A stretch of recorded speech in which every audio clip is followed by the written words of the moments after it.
Awesome.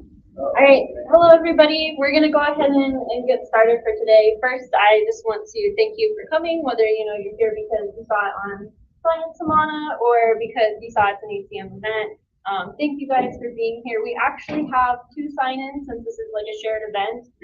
So you can either scan the QR code up at the front or scan this QR code on the side for the College of Science to sign in. Please do that. And then for the ACM side, if you want to get your meeting points, this will count as 1 point, towards those 9 for getting your stole or your T-shirt or your invite to the spring banquet.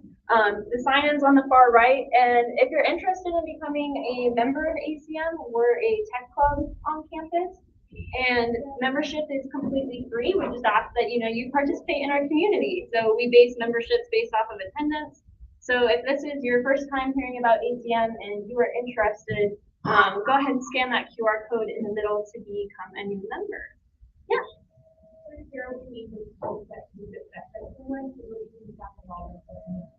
Right. Yes. For sure. Do that one, please. Yeah. Yeah. This one right here. This is mandatory.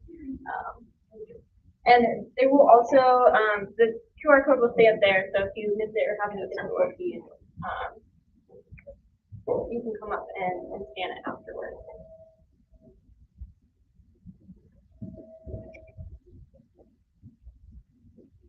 All right.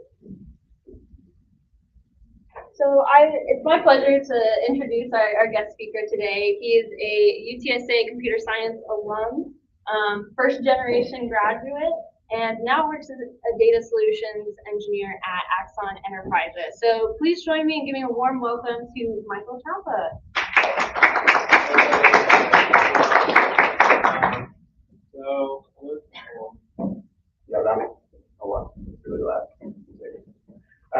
Thanks, Michael Chapa. What's up, y'all? Just like shooting up. No, we're good. Okay. I work at Axon. It's a public safety company. If you've seen like tasers, like the yellow thing that cops have on their side all the time, that's them. And then body cams. That's also like a big thing. Evidence management. It's like a whole ecosystem. People like to call it like the Apple of policing. It's kind of it's a weird name. I don't know, but it's a really cool company. It's really fun. Based out of Arizona. I'm lucky enough to get to work from home, so I get to stay in San Antonio and don't have to go to Arizona. But I get to travel for work and see like a lot of stuff. And you're dealing with like police, so it's like very interesting work because if you watch the news in the last few years, but they are reforming policing. So super interesting space. I guess I'm just going to talk about the here for a while. It's kind of weird. Move this. Okay. I'll actually answer this question. Who or what inspired you to pursue your career? How did you get started? For me, I'll get into social intelligence stuff. I know that's what the conversation is about. But for me, when I wanted to get into computer science, like I was working at customer service job. I worked at HEB, and I was like pushing carts, and it was not a fun job. Like it was really bad, and I didn't really know what I wanted. I thought I wanted to be like a pharmacist, which is just like light years away from this field. But it took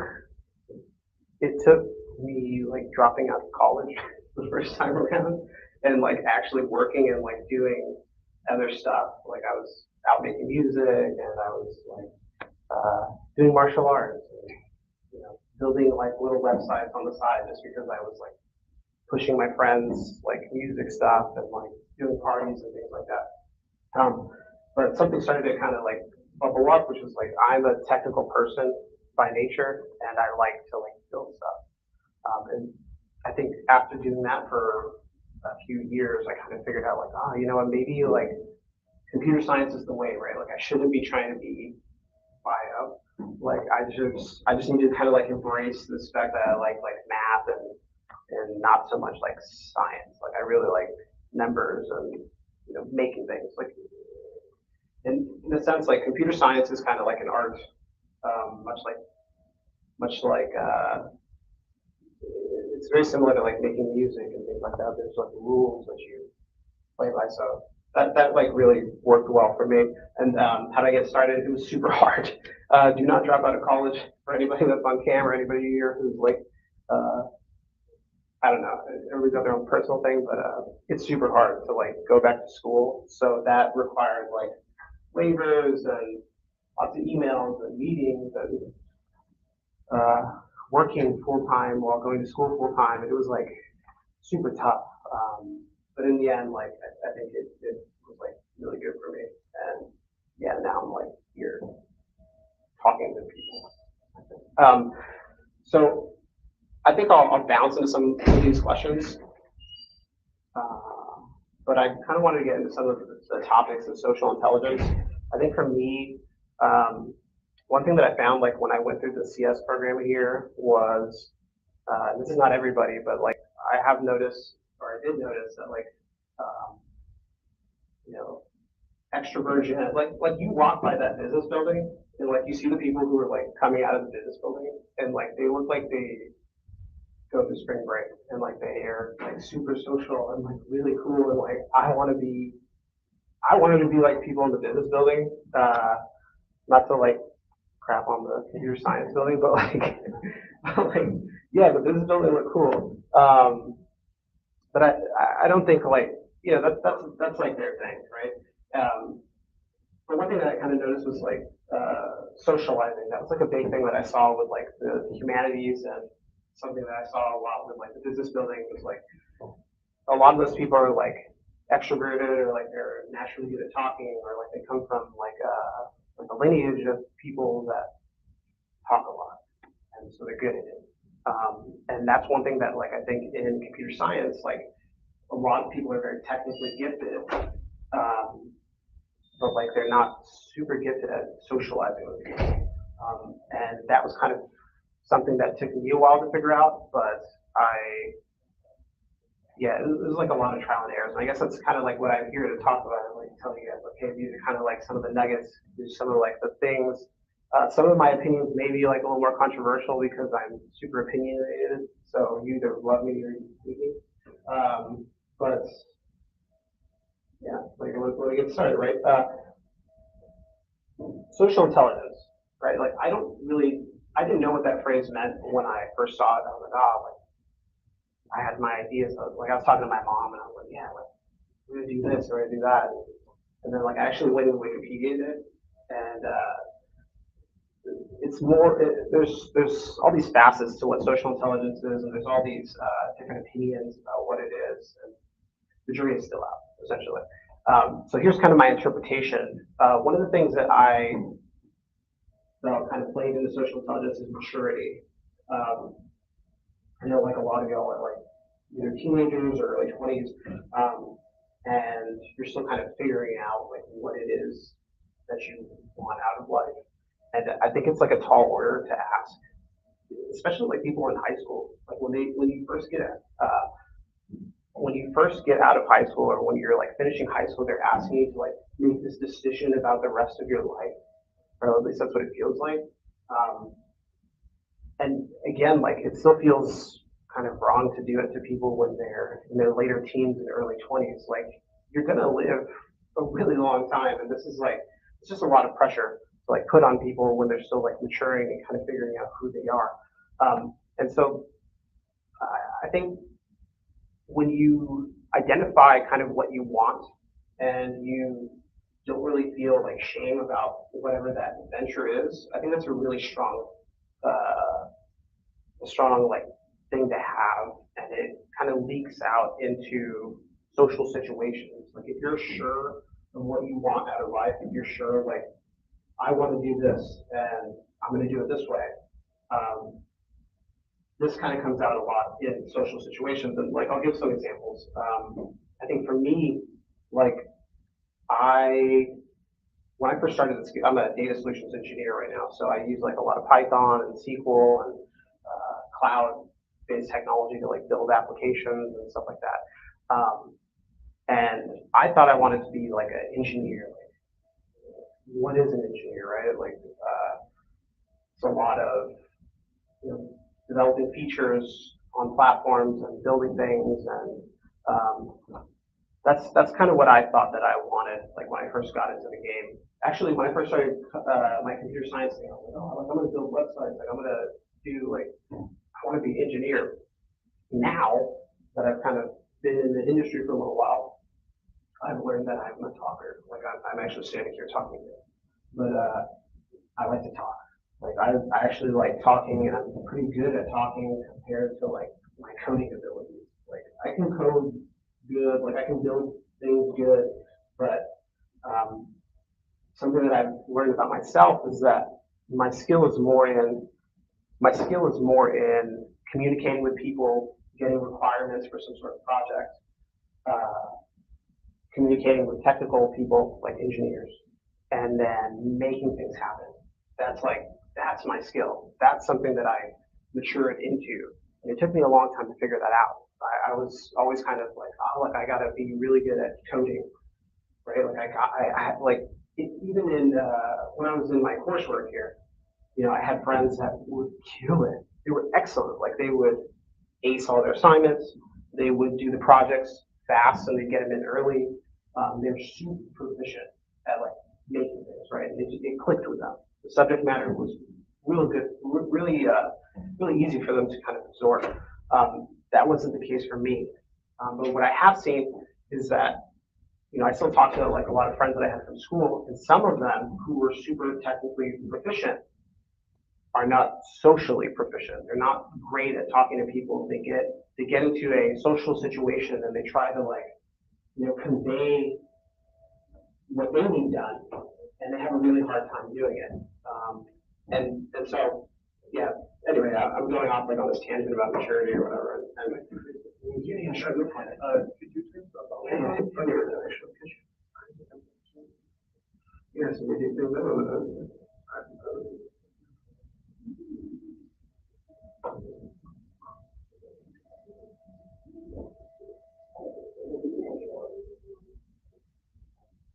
yeah, I mean, very often.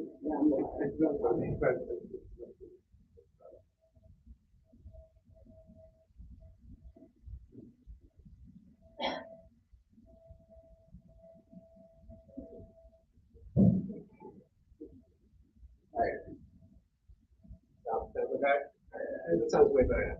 All right, I'm gonna just cover a couple of topics, and I'll get into some other things. Feel free, like, if you want to raise your hand and ask questions.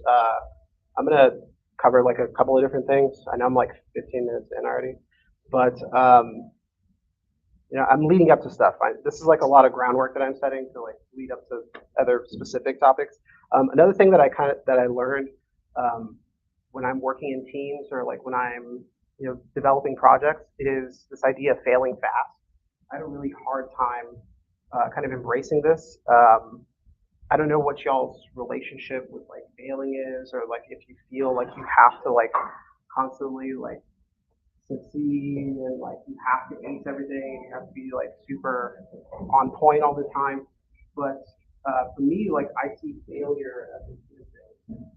If that's kind of a new concept to you, that's totally all right. But I think it's a really good concept to kind of grasp early on in your career, which is failure is like anytime that you fail at something, it's kind of a good thing because it means that you're on the edge of whatever it is that you're doing. So like if you're figuring out how to like do activity X or whatever, but you're like super bad at it, that's a great thing.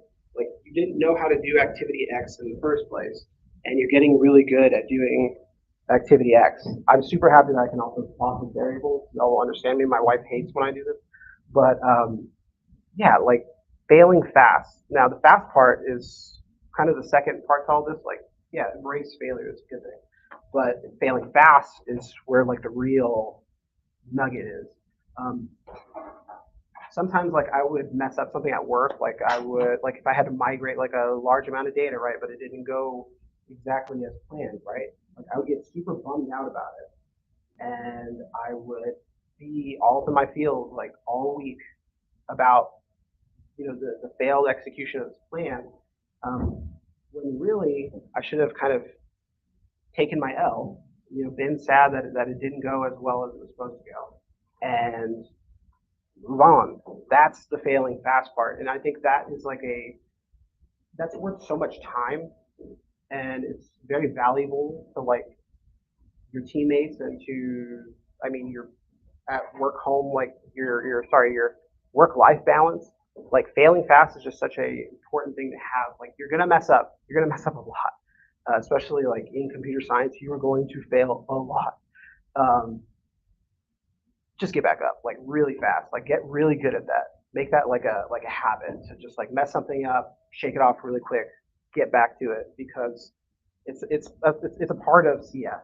Like actually, when people ask me like, hey, do you want to like, yeah, like should I start like writing code and all that? It's like, how much do you like to work on something that doesn't work for like hours, even days?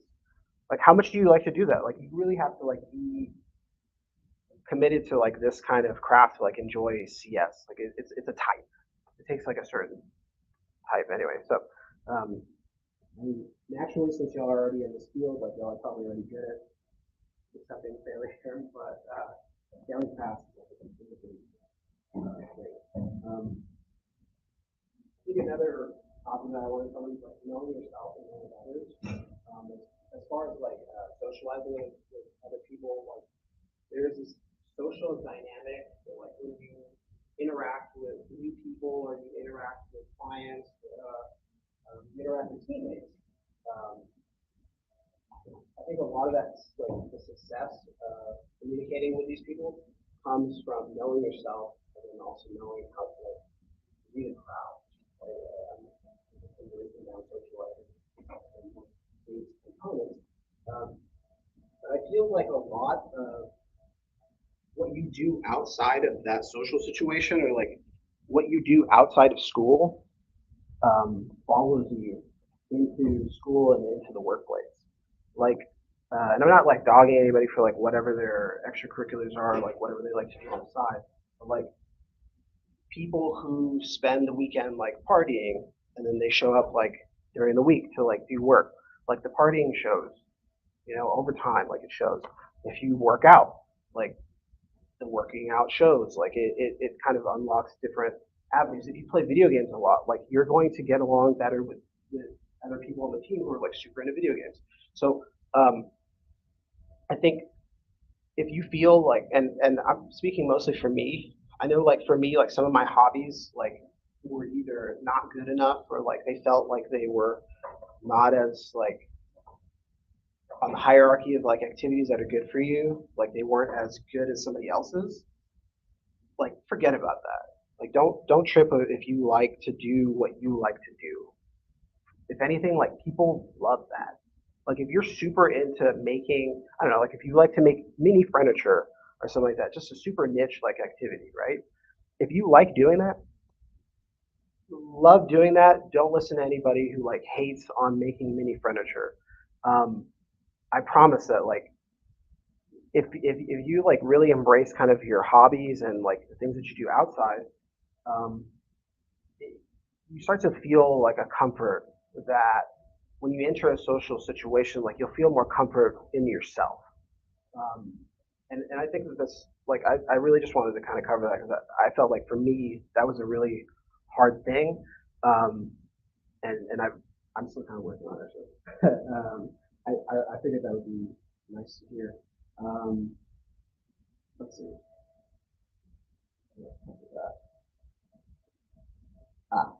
So another thing about knowing yourself, and especially since like you're starting your career out, or y'all are looking for internships, already have internships, looking for jobs, all that stuff, is knowing yourself. I'm still run that back a little bit. I'm getting ahead of myself. But knowing yourself and like what's important to you, right? So what do you want out of your career? What do you want out of the next gig that you're going to do, right? For some people, they want to be successful. Or actually, no, everybody wants to be successful, right? What is success, right? Like, what is success to you? What's important to you? What do you want? You want money? I have friends that that's all they care about. Like, they don't care about what company they work for. They don't care about, like, work-life balance. They don't care about any of that. They're like, how much is it? Pay me. Like they love just to like throw that number and it's cool. Like that's good for them. That's their idea of what success is. And that's a completely valid idea of success, right?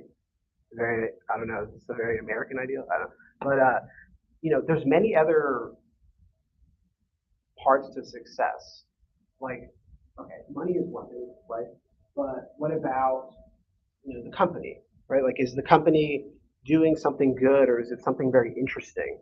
You know, like, are you going to go to work and work on software for insurance underwriting? Like, that's not like the sexiest like field, right?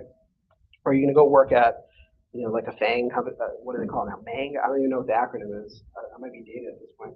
But like, are you going to work at a cool company and do interesting stuff? Are you going to be working like in VR and AR and maybe working in AI and like there's all these just interesting things, right? Like, is it a cool, interesting company? That's the type of success, right? You may not be getting paid like a lot, but you're working at a company that's cool, fun, and you're having a great time. Do you travel? You know, some people they want to travel, they never travel. Maybe this job doesn't pay like 150K a year, but you get to see all of the U.S. and you go to like New York and LA and the Bay and Philly and all these places, right? Like that is success. I had another one actually. Oh, another thing. If you can land a work from home gig, like try to do that because it's awesome. Working on site is also very cool. Like I'm lucky enough to have like a hybrid situation where like I could just go to the office if I feel like it, but I just don't feel like it. I like doing work from bed, and yeah, it's not the best for like my sleep sanitation, but working from home is fun.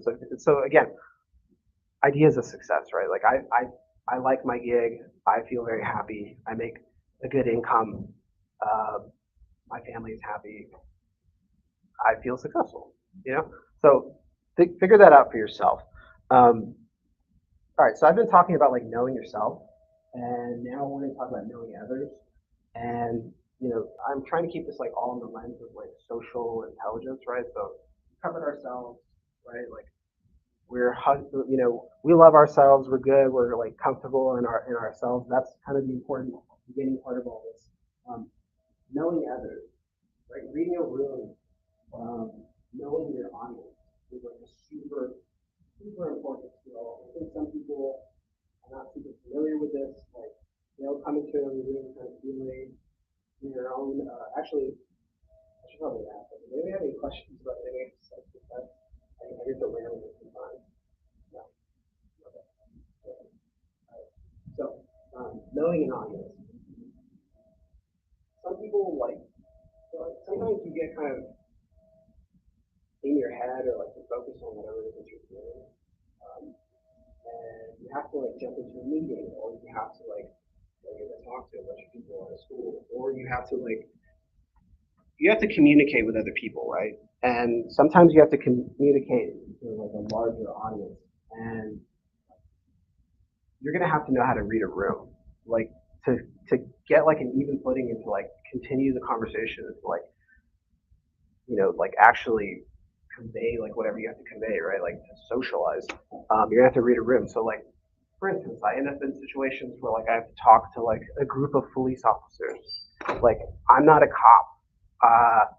If anything, I got arrested a lot of the kids. So like these are not my people. But I got to figure out like a way how to like find common ground with them. Same thing like room full of teachers. Like I had to talk to my wife is a teacher, so I had to like talk to a bunch of teachers at one point. Totally different audience. Like very like they care about something else other than like what police officers care about, right? And so like reading a room is more about like you know think about what these people are here for. What are they doing? You know, what do they want from you? Why are you even speaking in front of them? You know, police officers just care about the community and like about their budget, about their union, and like there's all these like facets to that. So you want to like try and gear your conversation and gear like your mentality towards being respectful. That sort of thing. That'll start to like win them onto your side, and that'll make like conversations easier, and they'll start to trust you more. Same thing, like same example, teachers, right? Like they care about the kids, so tailor your feelings, tailor your talk more about about the kids, right? And so you're coming at it from you're coming at it from their perspective. You're trying to see like what it is that they see. I mean, we can apply it even to this room, right? Like y'all are here because I apparently can talk about socializing or whatever. So like I wrote my talk about special nuggets that I wish that I would have heard somewhere. So like I'm getting to them. I'm about to finish all the groundwork stuff, but like I try to think from y'all's perspective, from like where y'all are sitting or like where I was a couple of years ago. Okay, so knowing others, talking. Now I'm going to talk about like how to talk to people that are not technical. This is something like you're going to end up doing anyway. Like it doesn't matter what kind of gig you get outside of CS. You're going to have to talk to non-technical people all the time, like all the time. And that is something that like if you're not familiar with how to do it, you may not know that you're doing it wrong. Like when you're trying to like explain a project or you're trying to explain like something that you're building to somebody, usually in like in school and class, you're talking to people that are familiar with the same subject matter. Like I can just start talking about databases with y'all, or I can start talking about scripting or the cloud or whatever, and like y'all will follow for the most part. And like for instance, like I was using X variable to like describe some sort of activity or whatever. Like, this is all jargon. This is all like language that is geared towards technical people. You can't do that with non-technical people. And like the sad part is they won't tell you. Like they'll let you talk for like 30 minutes straight. They'll let you just explain the database. Like, like you got to pull these tables and doing this, and like we're going to like pull this many rows and blah blah blah, and like you have to roll these up, and you can go on forever. Just nod their head like that. Cool. You do that, and you need them. Like you may need them to like accomplish some sort of goal. You have to break it down for them. Like you can't use technical language. If I'm trying to explain a database, I say, hey, this is like Excel. This is like fancy Excel. And then they're like, oh, I know what Excel is, and now they're like kind of on the same side with you. Like you don't have to like talk about like same thing with scripting, right? Like treat it like a black box for these people. They don't know what happens in the scripting stuff. They don't care. Actually, they want you to just like accomplish the job, and that's why you're paid to do it. Like, oh yeah, also like, well, I'll get to that in a minute. But the jargon stuff is like super important. Like, check your language. Check to see if like you're talking way too technical for these people, and check in with people. That's another thing. Like, if you're talking to non-technical people, check it. Like, even if you're cutting down the jargon, check in with them. Like, every 15 minutes, have I lost you? Did I lose you? Like, hey, is there anything that I can like explain a little better? Like, what am I doing here? Like, you want to like get them kind of on your side, and once they're kind of like in the boat with you, they'll advocate for you and they'll try to do their best because they understand like what you're talking about. And so like understand, right? Like there's this idea, I read it like in a book once. It's called the pool of understanding. This is my wife asked me to explain this concept to her. It was like kind of weird to explain, but I think I did a pretty good job. So like imagine sorry, what was your name? I don't think we met. Chris, what's up, man? Michael. So imagine like Chris and I here are like doing some sort of project for Eva, right? Yeah, for Eva, right? Chris and I are doing some sort of project for Eva, right? And Eva is like is a non-technical client, right? And Chris and I are like developing this application, or we're building a feature for her. We're doing something, right? Let's say we're building a data integration, right? Like we're connecting two systems to each other for her. Now, when we first start this project, Chris and I, like, we just have like a requirement from Eva. Like, Eva's like, hey, I need you to like connect these two systems together, right? And so Chris and I have to like work together now to figure out what that entails, right? And so this idea of like the pool of understanding, like let's actually like make it a physical like kiddie pool or something, right? We have Chris and I now have like this kiddie pool, and it's of understanding. Like it's what Chris and I both know about the project right now. So at the beginning of the project,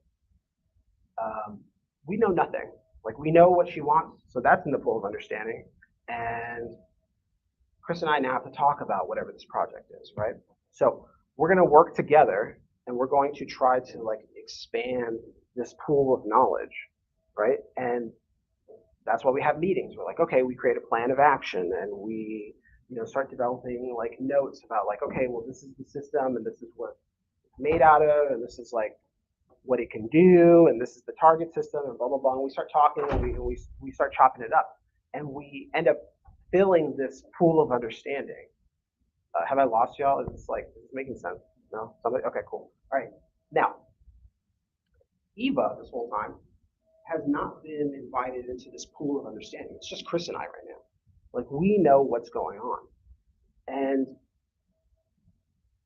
Eva is kind of like yet to be invited.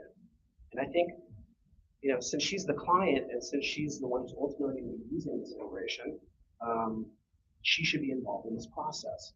Now, how do I invite her into this pool of understanding? Now, I can hit her with technical jargon. I could, hit her with like my plan of action, with like everything that Chris and I have written into it. That's going to confuse her. Like she doesn't understand like things that like the way that Chris and I understand in this pool of understanding. But what I can do to like be a better engineer is to hit her with the less technical jargon, right? Like keep it, decompose the requirement into like these digestible like phrases and help her understand what Chris and I understand, right? And by doing that, right, the more that I can break it down to digestible concepts that she understands, the more that I can bring her into this pool of understanding, right? And now she becomes like a part of this pool that we have. She knows it by different names and by different language, but she's a part of it, which is a great thing because now she can contribute to it, right? I've now developed this relationship where she feels confident enough that she can say things into this pool and help us, right? Now it's not just me and Chris, it's Eva, Chris, and I working together. So I think that's kind of. There's also detractors of this pool of understanding. Like there's, for instance, like if Chris and I like get into this project and I am somebody who worries a lot, and I'm just like, oh, like we're not going to make this deadline, Chris. Like, no, man, like this isn't going to work, and that's not going to work, and like, let's do it like this, and then like it's like a half-baked plan or whatever. Like, I'm taking away from this pool of understanding. I'm actually confusing Chris, and it's making this pool a lot smaller, and it's making it harder for Eva to jump in, right? So there's also detraction from all that, but let's try not to do that. I think so. I have a couple of like different topics that I wanted to bounce off of. I'm very interested. So I have a few items. One is work talk. Another one is telling stories. Another one is finessing on the webcam. I know that y'all are interviewing right now for like stuff, or like y'all are looking for jobs. So I have like a whole section on interviewing. Is there anything that like anybody wants to hear about in particular, so I can start bouncing? Not myself. One person, yes, to zero.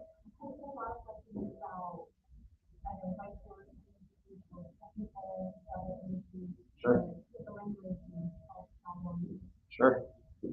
So okay, so I'll jump into like the technical part too. I do have like some tips on the interviewing stuff and how it kind of relates to like socializing as well.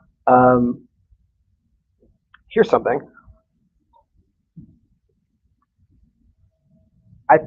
I feel pretty confident that at least somebody in here has created their resume using the Microsoft Word's resume builder.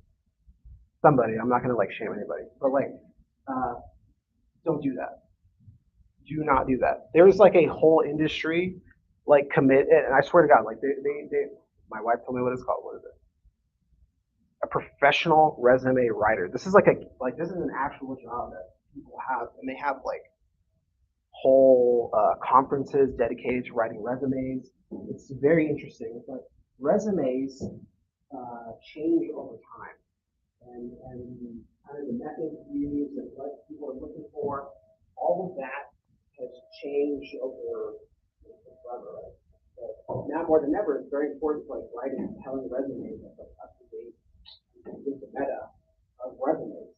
So if you're writing like your resume, you should get that thing looked at by somebody who's like considered a pro at it. I think in school they probably have somebody who's doing resumes, or I'm not saying the resources that y'all have. Check into that. Yes. I'm a career counselor for the college sciences, so if y'all need your resumes reviewed, I would be the person, or VMA, which is really helpful at 2 a.m. when you're, like, you guys are all up and writing your resume. I get them in the morning. But yes, if you need someone to review your resume, the career counselor. So another thing is to look up what job it is that you want, right? So if you want to be a software engineer, a data engineer, a data scientist, I mean, those are really cloud engineer. There's all sorts of different types of engineers. Look up that job plus resume. So it's like cloud engineer resume. Look it up, check it out, see how other people have done it. Go on LinkedIn, like look up other people who have that role, click on them, and see if their resume is there. Like a lot of people do have their resume on their LinkedIn, and they have the job that you want.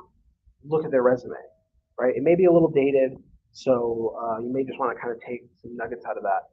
But I could do a whole talk on resumes. I'm gonna gloss over it because I only have so much time. But another thing is knowing your worth. Okay, I have a friend who got a job as a test automation engineer for like $55,000 because he did not know his worth. He should be making like at least 80 grand. Okay, he didn't know his worth. He wrote into the when he applied for the job, he wrote 50 grand in there because he lowballed himself.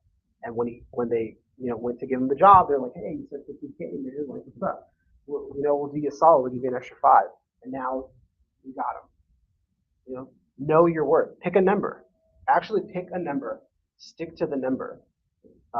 And you know what? If there's some concessions to be made, like for instance, they won't meet your number, but you get to work from home, you get to travel, you get to do like, special thing X or whatever. They'll give you so much stock. Take that into like your negotiation, right? Like take that into consideration. Another thing, and this is like it depends, right? Like I don't give this advice to everybody. I'll give this advice to y'all because it was me. When I first entered the job market, I didn't have like experience, but with a resume, and I worked an IT job, right? Like I had an IT job that I worked full time for a while, and I did an internship, right? And I had some other work experience on there. I had a nice looking resume. I like really worked hard on it. But I would apply to like so many places, and it was just such a pain because they would want you to like do the technical, do our 30-minute coding thing. And you do their 30-minute coding thing, and then they never call you back. And that's 30 minutes of your life like gone. And I did that so much, right? So I took the shotgun approach because my buddy was like, yeah, man, just shotgun approach it. Apply.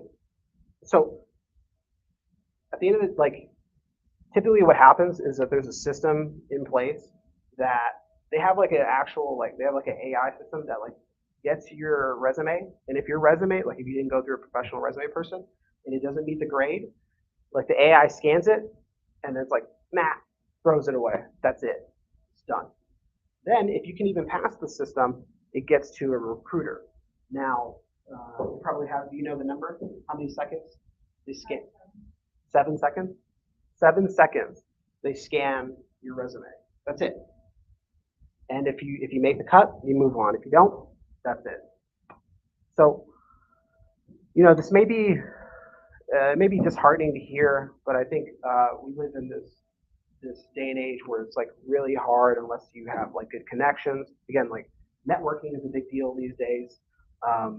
But if you don't have a lot of connections already and you have a pretty good resume, I would highly suggest, like if you're getting frustrated because you have to write a cover letter for everything and you're not getting callbacks or you're not getting back what you want, just start applying. Just apply. Just send them out. Somebody will call you eventually. That's it. Like if you got good grades, your resume is tight, and you're graduating with CS, you know what you want, and you're confident in that, somebody will eventually call you. But it's a matter of quality. It really, I don't want to say that, but it really is like that. So that's for people who don't have that particular. Technical interviews, right?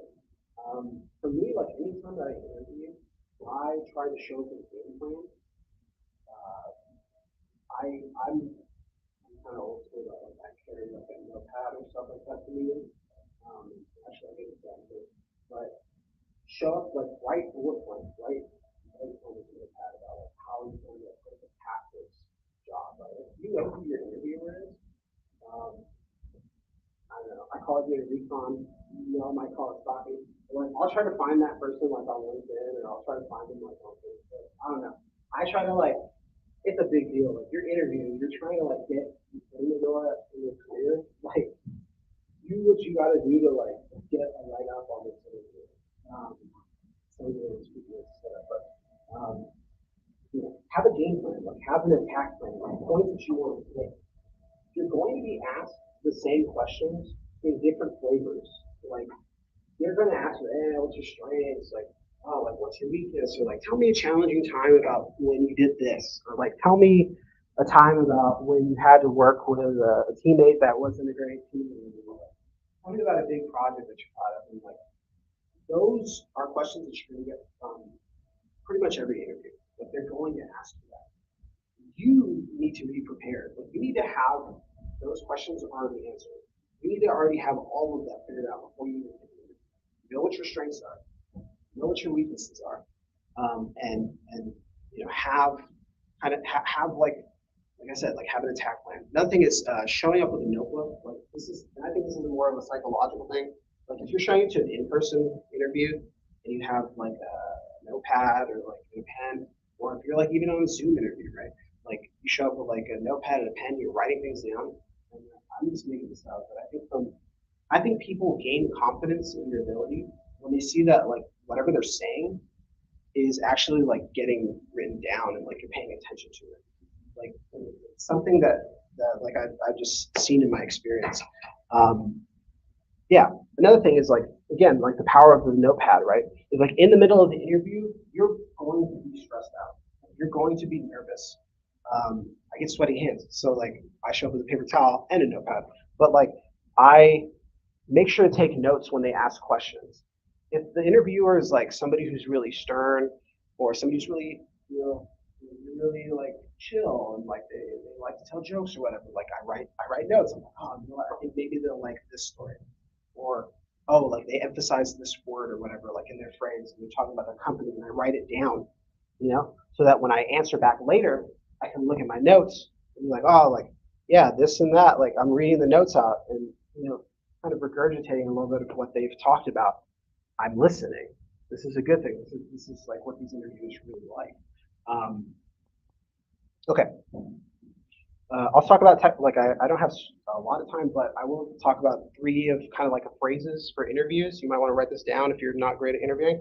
I have a friend who's really bad at interviewing, and I think these really help him out. So one of the phrases, like when I'm interviewing, was they would ask me like a question that was really hard or something that I didn't have like a story primed up really fast, and I would say, "Hey, I need a moment to think.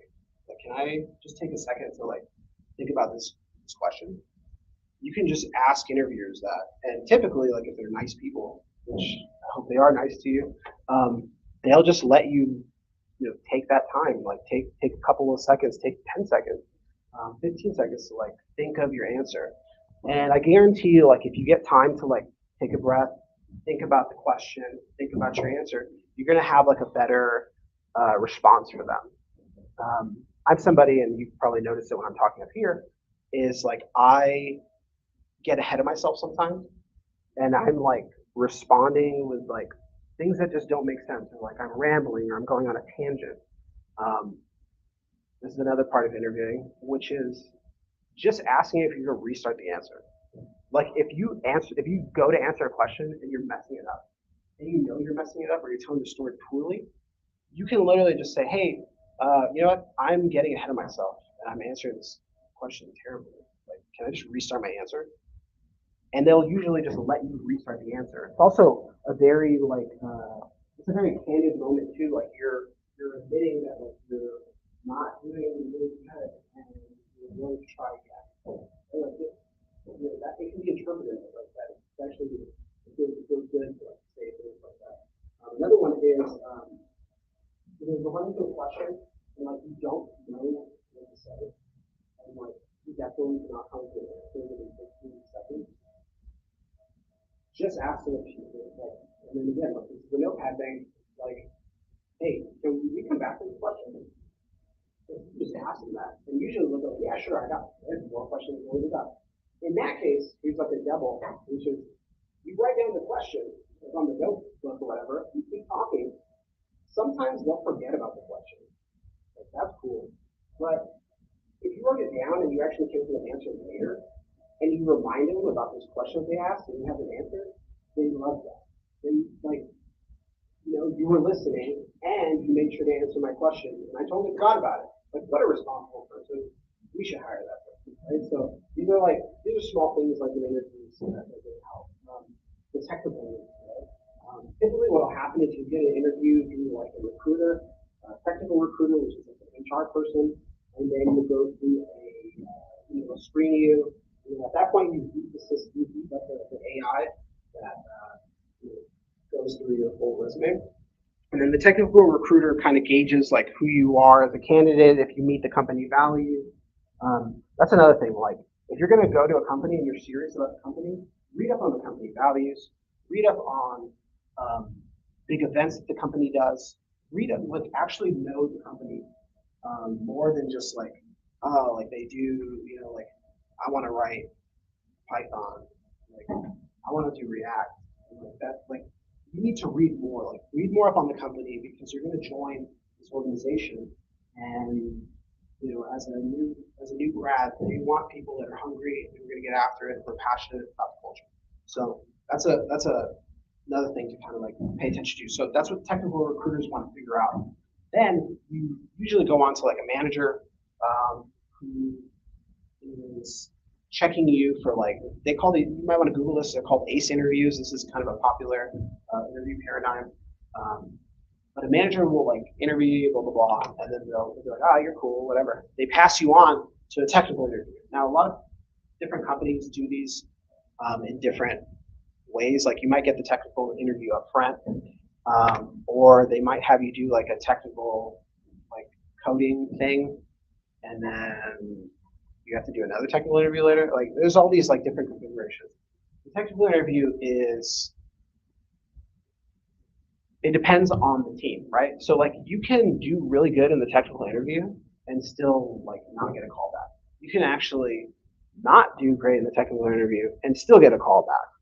I feel like the technical interview typically is gauging more of like what you are like. Yeah, like there's companies that are like hard on it, right? Like you got to pass this technical interview, you got to ace it, right? Like you got all these people acing it, right? That's just the baseline. That's one way, right? It's complicated, it's tough, it's not fun.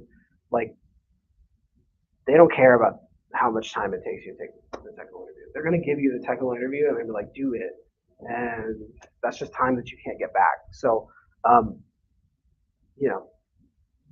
study, I guess, like study well, like do good in school, and like know what, again, like tying back to knowing what you want. like don't take an interview for like a company that's like Java heavy, but like object-oriented concepts, and then like you're like, yeah, I know how to do React, and like you show up to this interview and like all you know how to do is write JavaScript, and like it just doesn't match. Like you're going to like not do great in this technical interview. Like pick and choose wisely before you get to the technical interview. If you get to the technical interview, it's actually a really good thing. I feel, in my experience, like they want to see how you work. And this kind of ties back into the earlier stuff that I was talking about, which was like talking to non-technical people. When you talk to technical people, this is also like a different breed. Well, actually, this is our people. But you can be technical and you can kind of do your thing, but like they just want to see how you work usually, right? So like pseudocoding, that's a big thing. Like writing out methods like before you even write them, explaining things like as you build them. Like these are all like things that they want to see in a technical interview. They want to see you like explain what you're doing. Like give them like give them more than what they're asking for. Like while you're writing some method out, like explain why you're going down this path. Create stubs for things that you're building, and that should also kind of help, like in the note-taking sense. Like this should help you kind of create like this attack plan for like how you're going to solve this technical problem. Yeah, I hope I answered that question okay enough. Yeah, so those are just like some of my tidbits on interviewing. What's up? We got 5 minutes. Y'all want to split this? And like after I wrap up, you can still ask him questions until 1. So we get to the end of our presentation. So I know a lot of the people here are computer science, but we're having a more super success event. Today we are having a Dr. Brianna Paul. She's a biology major, and we'll be having more food. It's going to be from 3:30 to 4:30. So if you want to just sit there and listen and have some food, that'd be great. Yeah, 3:30 to 4:30 for Dr. Brianna Paul. Yes, in a locker room. And then we're gonna have Miss Annette Garza. She's a neuroscience graduate, and it's gonna be in April 6th. Dr. Pavla Bamsakova.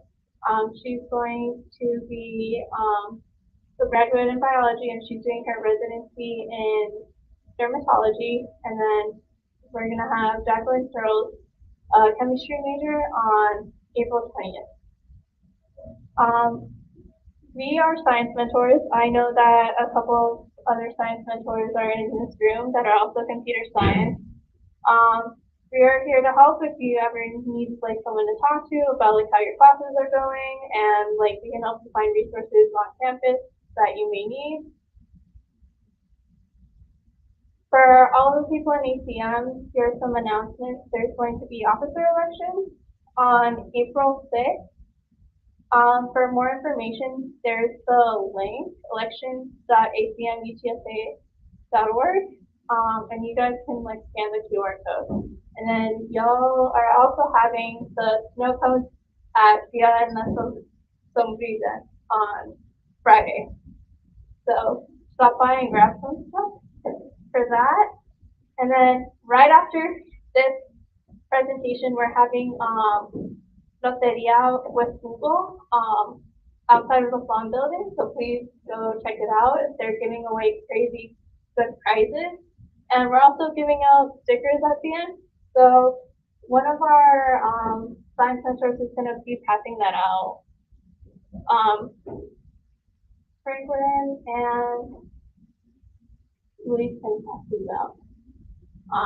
And I think that's the end. That's all. Please give us your feedback of this whole event, like whether you liked it, what can improve, because we always want to make these better and better for all of our students. So, thank you so much for coming. Thank you, Michael, for